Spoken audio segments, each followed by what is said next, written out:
Okay, so this is part two of the talk that you just heard from Allison. She talked a lot about executive buy-in, especially leadership buy-in, as well as branding, and dove into internal metrics. I'm going to go ahead and dive a little bit deeper into the metrics that we put out, internal ones for our communities and external. A little bit about me before I begin. My name is Shilla Saebi, and I've been with Comcast for a little bit over 9 years. I'm an open source program manager. Prior to this role, I was on the cloud team, and I was an operations engineer. You might be wondering why Comcast has an open source program office or what they're doing with open source. So I will give you all just a little recap of the journey that we've been through. I worked with a number of folks that have been at Comcast longer than I have. They've been there for much, much longer, and they're open source contributors. And I reached out to a bunch of folks from different orgs as well to find out when did open source really begin at Comcast. 2006 was the date that was consistent. We know that in 2006 we were large consumers of open source. In 2012, we launched our first 2 open source projects. And in 2013, the Open Source Advisory Council was formed. The Open Source Advisory Council consists of folks from our legal team, as well as security and engineering teams, well-respected engineers across the company.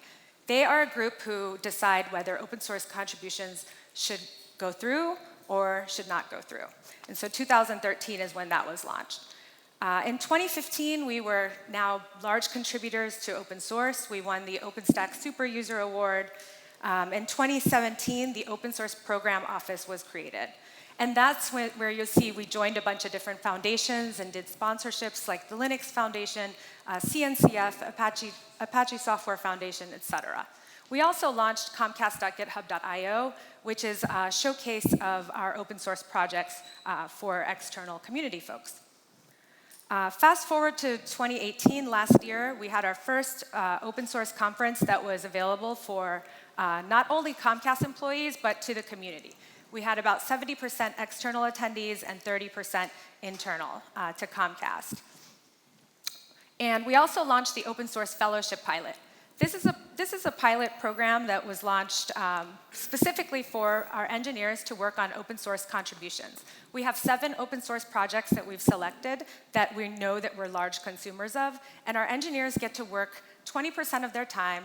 Originally, it was Open Source Fridays, but it's 20% of your time, whenever that may be, to work on open source, and that is 100% supported by our leadership. So we're really proud of that. And then in 2019, which is today, we have several hundred open source projects. Our team has grown tremendously, and we're looking at putting more strategy around open source. We also have a partnership with our talent acquisition team so that when we go to conferences, we're showing up with a strategy and organized. So the team that I work in the Open Source Program Office. Like I mentioned, we opened our doors in 2017. We support over 7,000 developers. We have 224, maybe more as of today, repos on GitHub, and we're a 7-person team. Just in the last month, we've hired 2 folks. We have 2 software engineers on the team. We have 2 program managers. We also have our leader, as well as a summer intern that's come on board to help us with metrics. So, what's brewing in our open source communities?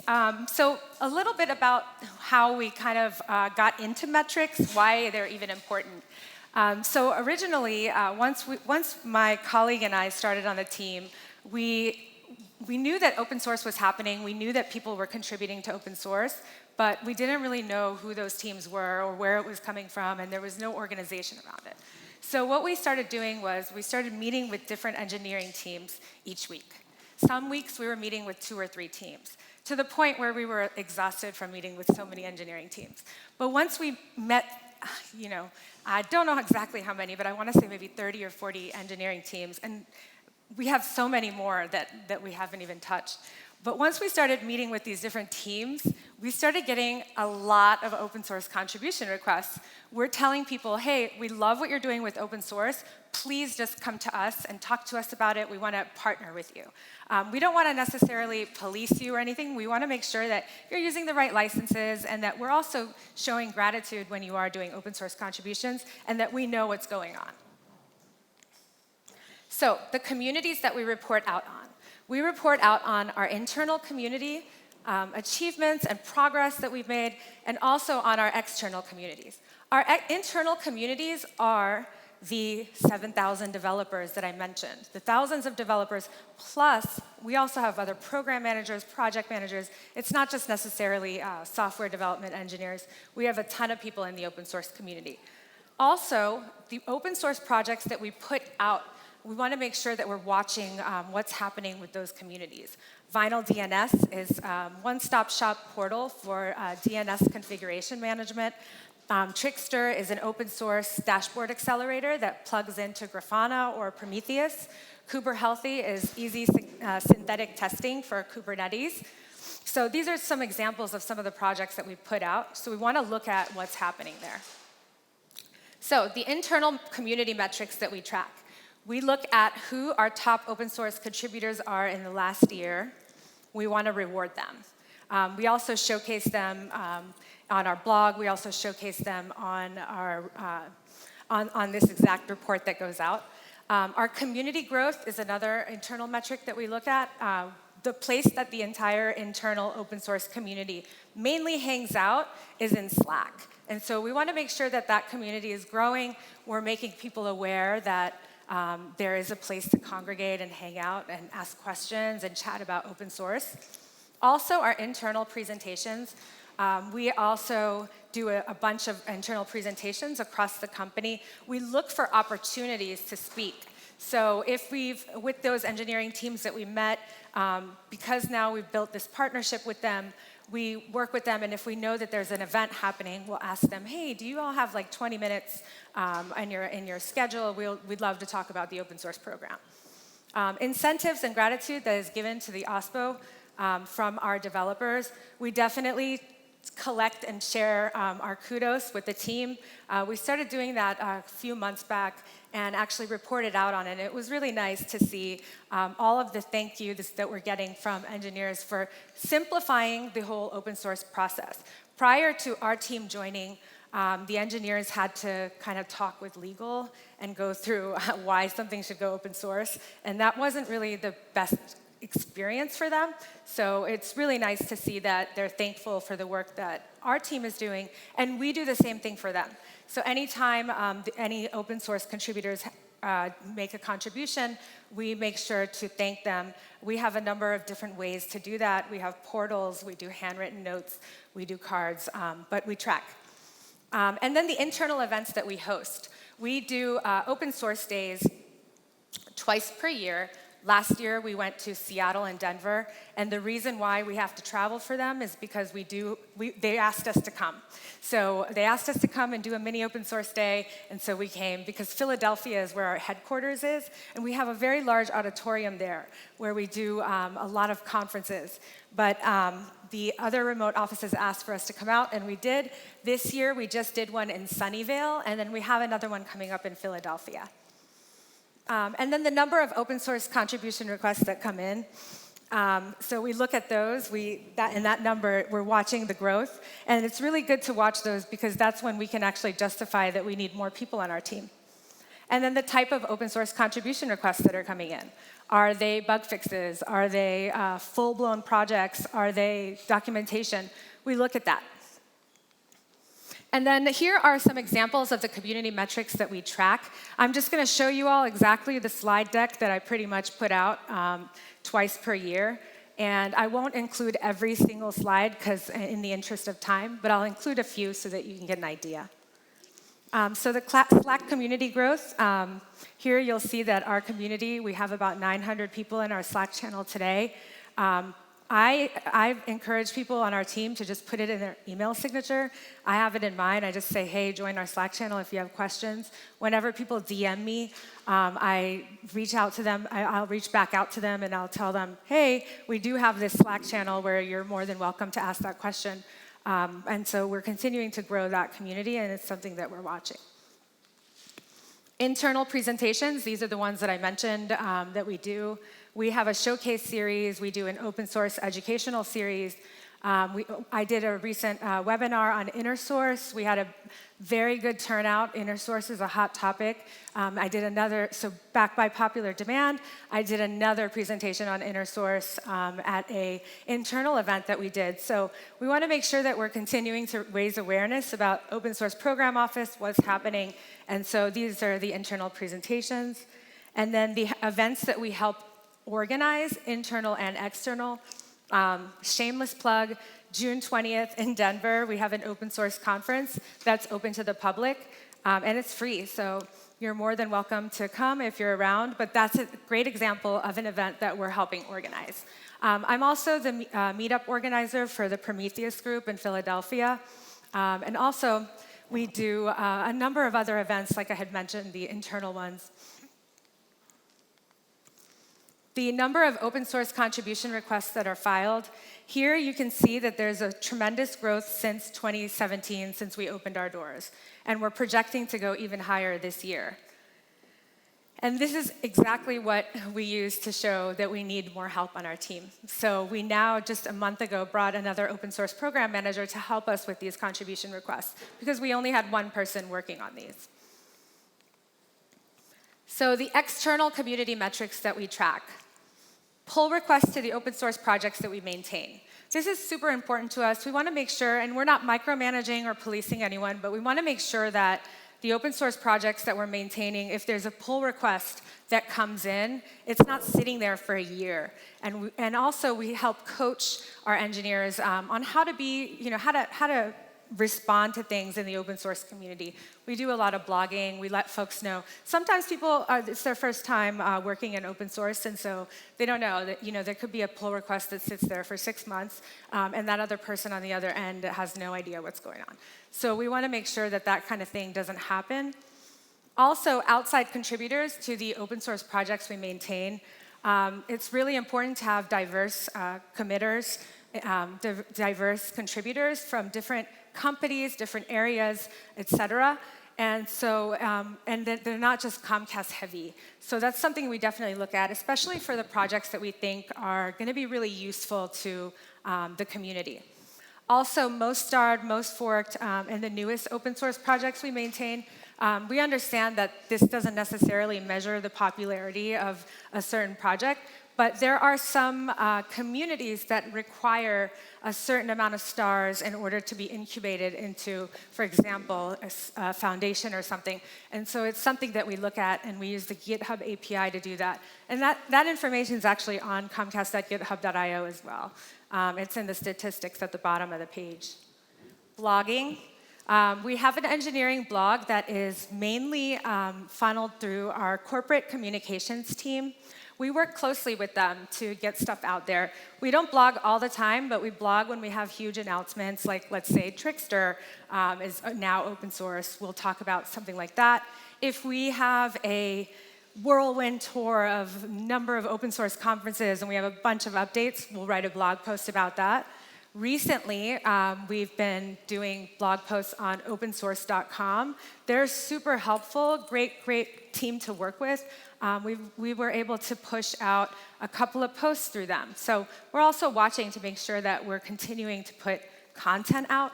And then also outside press pickups. I have an alert set up in Google. Anytime Comcast open source, anybody blogs or writes anything, a news press, whatever, I get a notification. So that's something we look at. We love to see positive press come out, and we think that giving back to the open source community and sharing our use cases and putting projects out is definitely helping us and giving us a lot of positive feedback in the open source community.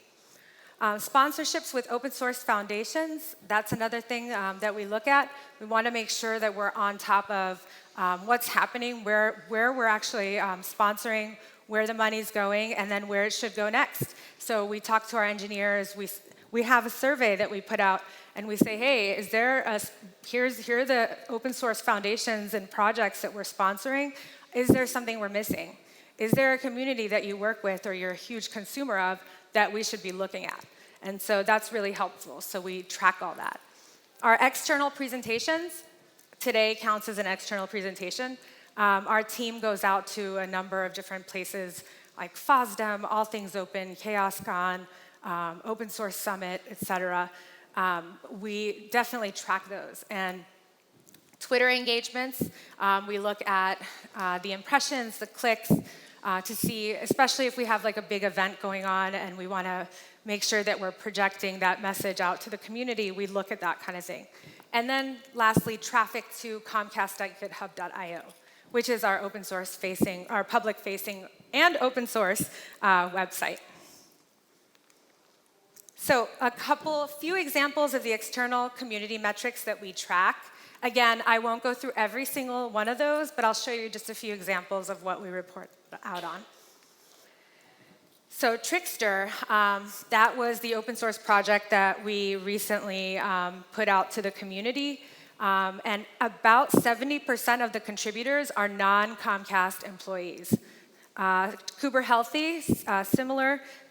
This was actually the more recent open source project that we published. About 50% of the contributors are outside of Comcast. And then about 80% of the contributors for the Apache Traffic Control project, which is now a top-level project, are now outside employees. And I must say that once you donate your project to a foundation, you do have an advantage of getting the community from that foundation or from that project. So that's what it looks like for these three. Published blog posts, we have 8 so far. We have an editorial calendar, and so we make sure to track it. And then OSPO public speaking engagements, it looks really low right now, and that's because conference season hasn't hit us too hard yet. Around September through December is when it will be crazy. And so that number will likely spike up. And I'll also include that we do put, and I don't have it here, but we also put out a highlight deck that lists out all of these things so that people can see. It's not just, oh, they went to 9 public speaking engagements. We actually list out what those speaking engagements are. And then, like I mentioned, the most starred, most forked, and our overall stats. The total members of our overall stats look really low. We actually have hundreds of members in our Comcast GitHub organization. However, by default, it's set to private once you get added to an organization. So we're working on talking to folks and see if they want to switch it to public. That'll really help us with our metrics. And then this is the Comcast.github.io website traffic, and this is using Google Analytics. So we're really looking at the total number of clicks, and then the difference between last year and this year, and then figure out how we can grow that. So, as you can see, our community metrics are a big mix of internal and external community. So, what's next for us? Automation, automation, automation, automation, times a million. So right now, what I am doing to get these metrics are I use Twitter, I use Jira, I go in and I look at, I search out through the filters. I also use GitHub API. We're also using, because the GitHub API has a time limit on when you can, on how much data you can get, we're using another tool called GitHub Archives, and that's what we're using to get the top open source contributors from Comcast in the last 1 year. And also, that's what we're using to get a number of other data points for the open source projects that we put out. Luckily, our summer intern is here to help us with our metrics. We do have a dashboard in flight, and right now that includes our top contributors as well as some community health metrics. But ideally, we'd love to plug the Jira API, Twitter API, and get all that information into one-stop shop, and then have our everybody just be able to access it at any time, transparent. We don't want to have to put out some report, twice a year. We want anyone from our community to just be able to click in and see what's happening. And with that, thank you. Thanks